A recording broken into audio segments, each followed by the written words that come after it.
Gentle breeze rustled the palm trees surrounding the pool area. Among the residents enjoying the day was James Carter, a tall, well-built black man in his late 40s.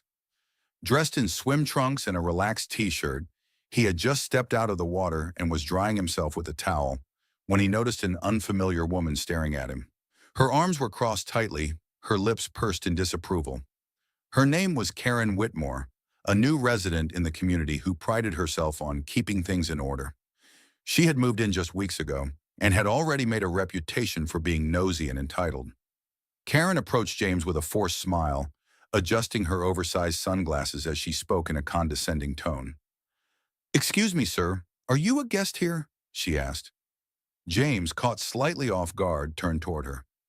"No, I live here." Karen's eyebrows shot up. "Really? I've never seen you before. Are you sure you're in the right place?" James raised an amused brow. "Pretty sure. I've lived here for years." Karen let out an exaggerated sigh and folded her arms.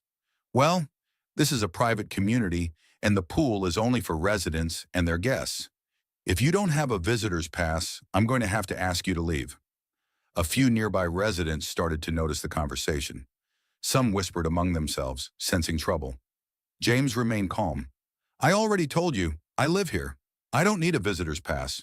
Karen scoffed. "Oh, really? Then what's your address?" James exhaled, trying to keep his patience. "Unit 407, the one at the end of the street." Karen rolled her eyes. "Nice try, but I know the real owners of that house. A nice family lives there. Not you." At this point, James chuckled. "That nice family is my wife and kids." Karen's expression hardened. "I don't believe you. I'm calling security." Without waiting for a response, she pulled out her phone and dialed the community security office. "Yes, we have a trespasser at the pool, a tall black man claiming to be a resident. Please send someone immediately." Several people around the pool were now watching intently. A few exchanged uncomfortable glances, while others looked at James with sympathy. James sighed and shook his head. He had dealt with situations like this before, but what Karen didn't know was that she had just made a huge mistake, the unexpected turn.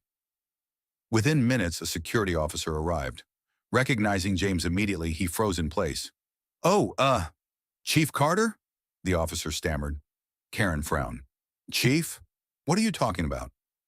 The officer looked between Karen and James awkwardly before clearing his throat. "Ma'am, this is Chief James Carter, head of the city's police department.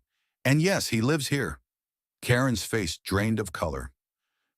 "Police chief?" she repeated, her voice cracking. James smirked and reached into his bag, pulling out his badge. He held it up for her to see. "That's right. And not only do I live here, but I also work with the community board, so I personally approved all the security measures, including the ones that keep troublemakers out." Karen stumbled back. I didn't know. I was trying to follow the rules." James crossed his arms.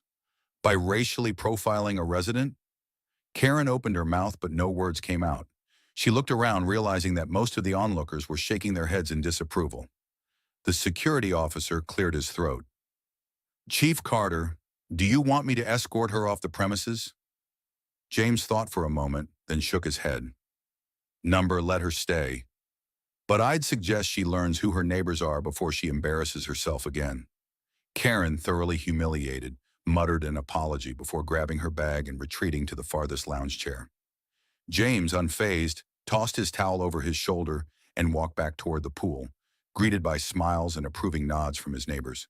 Today, Karen had learned a valuable lesson, and it was one she wouldn't forget anytime soon.